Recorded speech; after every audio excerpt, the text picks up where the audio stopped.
वासुदेवाय। ओम नमो भगवते वासुदेवाय। ओम नमो भगवते वासुदेवाय। कृष्णाय वासुदेवाय देवकी नंदनाय च नंद गोप कुमाराय गोविंदाय नमो नमः। हे कृष्ण करुणा सिंधु दीनबंधु जगतपते गोपेश गोपी कांत राधा कांत नमस्तुते। तप्ता कंचन गौरंगी राधे वृंदावनेश्वरी वृषभानो सुतदेवी प्रणमामि हरिप्रिया। श्री कृष्ण चैतन्य प्रभु नित्यानंद श्री अद्वैत गदाधर श्रीवासदि गौरभक्तवृंद। हरे कृष्ण कृष्ण कृष्ण हरे हरे हरे राम राम राम हरे हरे।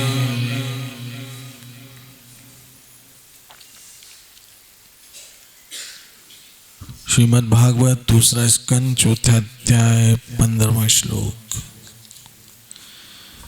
मैं उन सर्व मंगलमयी भगवान श्री कृष्ण को सादर नमस्कार करता हूँ, जिनके यशोगान स्मरण दर्शन वंदन श्रवण तथा पूजन से पाप करने वाले के सारे पाप फल तुरंत धुल जाते हैं।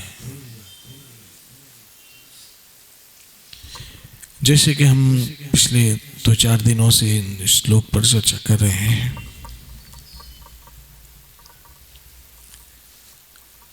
और यहाँ एक सरल मार्ग बताया है अपने पापों से छूट जाने का।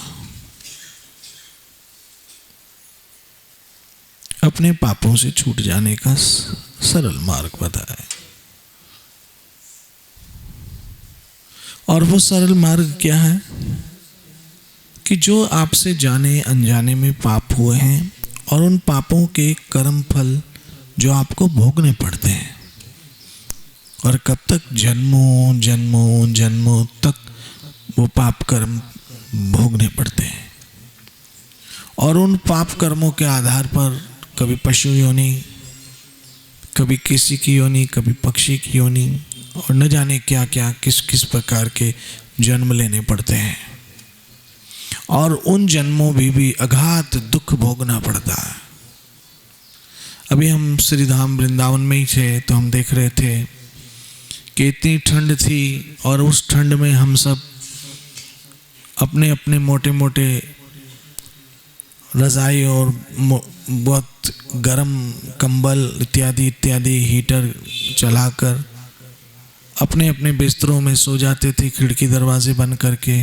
और पशु इतनी ठंड में, उस पे बरसात हो रही है, भीग रहे हैं, चिल्ला रहे हैं, चीख रहे हैं, इधर से उधर दौड़ रहे हैं। अगर कहीं किसी के घर की बालकनी में बैठ भी जाते हैं तो घर वाले डंडा मार के भगा देते हैं, पत्थर मार के इधर उधर भगा देते हैं। कभी किसी गाड़ी के नीचे कोई कुत्ता सोने की कोशिश कर रहा है, कोई किसी छपड़े के नीचे छज्जे। ये कितने अगाध दुख हैं। और हम देखते हैं कि सर्दियों में हमें भूख तेज लगती है तो अपने हिसाब से अपनी मनपसंद के खाने तुरंत पका लेते हैं।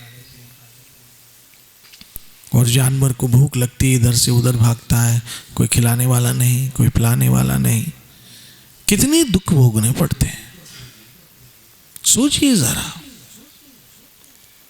इतने दुख भोगने के पश्चात फिर दूसरा जन्म, फिर दुख भोगो, फिर तीसरा जन्म, फिर दुख भोगो, फिर चौथा जन्म, फिर दुख भोगो।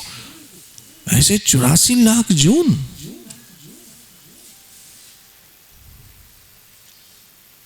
और सोचिए कि मनुष्य होकर भी इतनी सुविधाएं सुख साधन होने के बाद भी हमें दुख सहने की शक्ति नहीं है।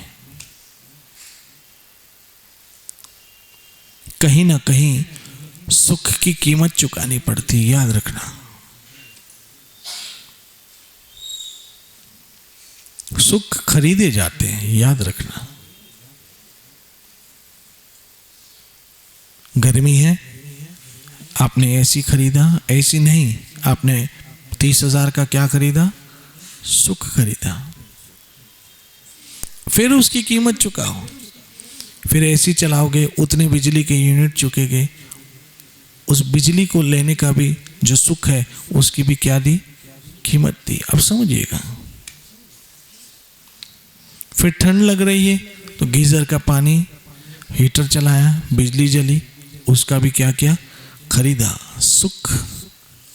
आप सुख खरीदते हैं, लेकिन उस सुख खरीदने के लिए क्या चाहिए? बोलिए ना, पैसा चाहिए, और पैसा कमाने के लिए फिर दुख भोगते हैं। ये साइकिल चल रहा है, और ऐसे ही दुखी होते होते होते संसार से एक दिन चले जाते हैं। फिर उस सुख भोगने के लिए पैसा कमाना है, पैसे कमाने के लिए लोग झूठ बोलते हैं, बेईमानी करते हैं, मिलावट करते हैं। अगर ऐसा ना हो तो हमारी सड़कें जो अभी बनती है अभी टूट जाती। क्यों? क्योंकि ठेकेदार उसमें गड़बड़ी करता है, उसके पीछे ऑफिसर गड़बड़ी करते हैं, उसके पीछे नेता गड़बड़ी करते हैं। क्या करने के लिए? एक ही है, तू क्या जी? पैसा कमाना। लेकिन उसके प्रति जो पाप हो रहा है वो कौन भोगेगा? मजे की बात है, जो हमने माल कमाया वो पीछे वाले खा गए, और जो कर्म कमाए वो तो हमें भोगने हैं। आप देखिए, मैं आपको एक उदाहरण से समझा रहा हूं। ये जो अद्भुत श्लोक है भागवत का, और इसमें जो भी साधन बताए लगभग आप सभी कर रहे हैं। आप श्री कृष्ण का यशोगान भी कर रहे हैं, श्री कृष्ण का स्मरण भी करते हैं, श्री कृष्ण के दर्शन भी करते हैं, श्री कृष्ण को वंदन भी करते हैं, श्री कृष्ण की कथा का श्रवण भी करते हैं, और उनका पूजन भी करते हैं। अब आप कहेंगे हम सब, यहां तो 2-3 पुजारी हैं, फिर हम तो सिर्फ देखते हैं। तो वो देखना भी पूजा का ही हिस्सा है। आप आरती देख रहे हैं, अगरबत्ती देख रहे हैं, चावड़ देख रहे हैं, कर वो रहा है, लेकिन आप भी तो उस पूजा का अंग हैं।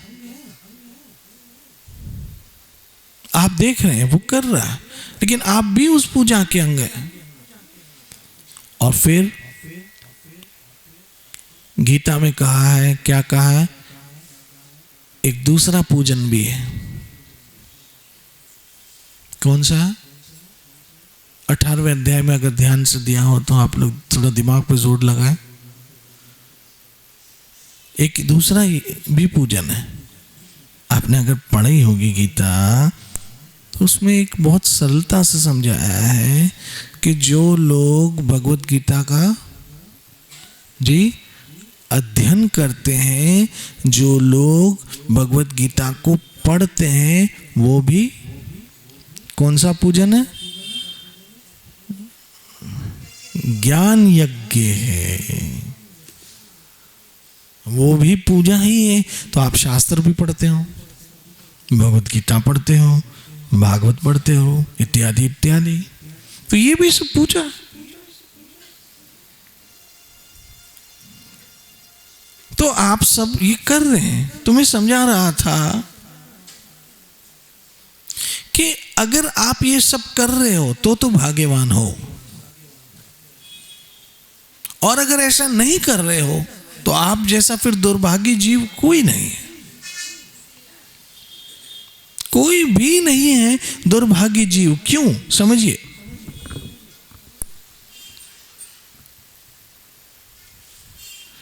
आपने कभी गुलाब का पौधा देखा है?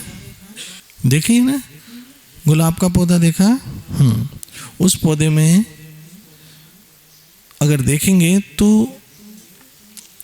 एक गुलाब का फूल होता है उस टहनी में, और दूसरे उसमें कांटे होते हैं। अब मैं क्या समझाना चाहता हूं वो समझिए। इन दिनों मैंने अपनी शैली थोड़ी बोलने की बदली, बहुत आहिस्ता आहिस्ता बोलता हूँ, जैसे चबा चबा के बोलना कहते हैं। वो बहुत जो फास्ट लोकल थी उसको मैंने थोड़ा स्लो में किया है, ताकि उस चीज को समझ सके पूरी तरह से।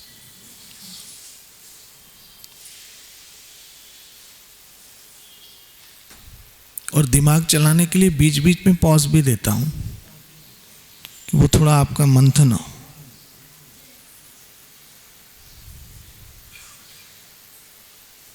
तो उस गुलाब के पौधे में फूल भी होते हैं और कांटे भी होते हैं। अब समझिएगा क्या समझाना चाहता हूं, और फिर पता पड़ेगा कि आपको क्या करना चाहिए। क्योंकि यहां भागवत का श्लोक स्पष्ट कर देता है, मैं फिर से पढ़ता हूं। मैं उन सर्व मंगलमयी भगवान श्री कृष्ण को सादर नमस्कार करता हूं, जिनके यशोगान, स्मरण, दर्शन, वंदन, श्रवण तथा पूजन करने वाले के सारे पाप फल हैं तुरंत धुल जाते,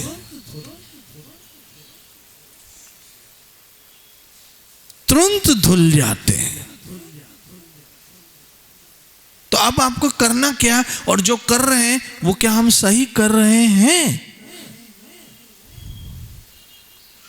जिस तरह से मैंने कहा, सुख खरीदने पड़ते हैं, और उस खरीदने के लिए फिर क्या होना पड़ता जी? दुखी होना पड़ता। तो ये तो सुख हुआ ही नहीं, ये तो सुख हुआ ही नहीं।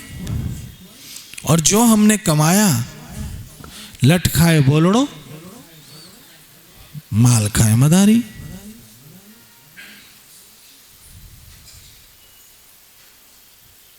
बंदर खाता है सोटी, और जो उसके बदले माल मिलता है वो खा जाता है मदारी। तो ये हम सब कहीं ना कहीं उस बंदर का रोल प्ले कर रहे हैं। किसका रोल? बंदर का। कि हम सब कहीं ना कहीं नाच रहे हैं अपने अपने रिश्तों के आगे। कोई अपने बच्चों के आगे नाच रहा है, उनकी जरूरतें पूरी करने के लिए इधर उधर भाग रहा है। कोई पत्नी के आगे नाच रहा है, कोई पति के आगे नाच रहा है, कोई अपने बच्चों के आगे नाच रहा है, उनकी जरूरतें पूरी करनी है। और याद रखिए, जरूरतें पूरी करने के लिए क्या करने पड़ते हैं? कर्म। अब हम कहीं ना कहीं उस बंदर का रोल प्ले कर रहे हैं कि कर्मों की मार हम खाएंगे, और जो उस कर्म के द्वारा कमाया वो माल ये खाएंगे, ये माल वो खाएंगे। और खाने वालों को हमसे कोई इमोशनल अटैचमेंट भी नहीं होगा, ये भी याद रखना। क्योंकि हमारा माल दो लोग खाएंगे जो जमा किया है, बेटी के द्वारा दामाद और बेटे के द्वारा बहू। याद रखना, आपका जो भी पैसा है वो दो लोग खाएंगे। बेटी के द्वारा दामाद खाएगा और बेटे के द्वारा बहू खाएगी। और वैसे नॉर्मली देखा गया है कि ना दामाद को आपसे इमोशनली अटैचमेंट है और ना ही बहू को आपसे इमोशनली अटैचमेंट है। तो हो गए ना बोलड़े। लाठी खा रहा है बंदर और माल खा रहा है मदारी। वो मदारी जिसको हम जानते भी नहीं है। और आजकल तो मदारी अपने पसंद के भी नहीं आते हैं, वो भी बच्चे ले आते हैं। अचानक बताते, मम्मी। बोले क्या हुआ बेटा? बोला एक बात बताऊं। क्या बताऊं? बोला उस लड़की से मुझे थोड़ा, इससे में, वो भी नेक होगा, नहीं तो आपको बाहर बाहर से पता पड़ेगा। फिर आप पूछोगे कि सुनो सोनू, मैंने सुना है तुम कुछ किसी के साथ है तुम्हारा, पहले तो वो टाल देगा, नहीं मम्मी ऐसे ही सुना होगा, फिर स्लो पॉइजन आहिस्ता आहिस्ता बताता चालू करेगा। तो ये मदारी भी आजकल आपके सिलेक्टेड मदारी नहीं होते हैं। और अगर आपने सिलेक्टेड किए भी तो भी मदारी तो मदारी है, चाहे उसे बंदर सिलेक्टेड करे या आप सिलेक्ट करो। तो ना बहू को आपसे इमोशनली अटैचमेंट होगा, क्योंकि स्वाभाविक रूप से उसको अपने मैके से वो रहेगी, जिएगी यहाँ लेकिन रहेगी वहाँ। और ना दामाद को आपसे इमोशनली अटैचमेंट होगा, वो तो गाना गाएगा। अगर आप उसको कुछ नहीं दोगे तो गाना गाएगा, कभी खोले ना तिजोरी का ताला मेरा ससुरा, वो गाना गाने लगेगा अगर उसको कुछ दोगे नहीं तो।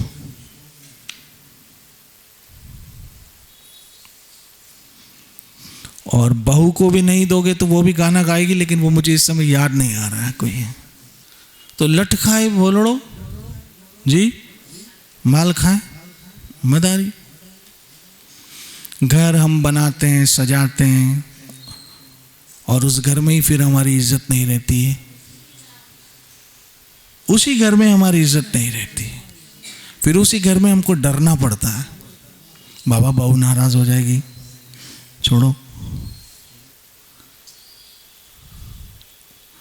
उसी घर में हमें डरना पड़ता है, बाबा दामाद आया, अगर वो नॉनवेज खाता है तो खाने दे राक्षस के बच्चे को, मन में बोले।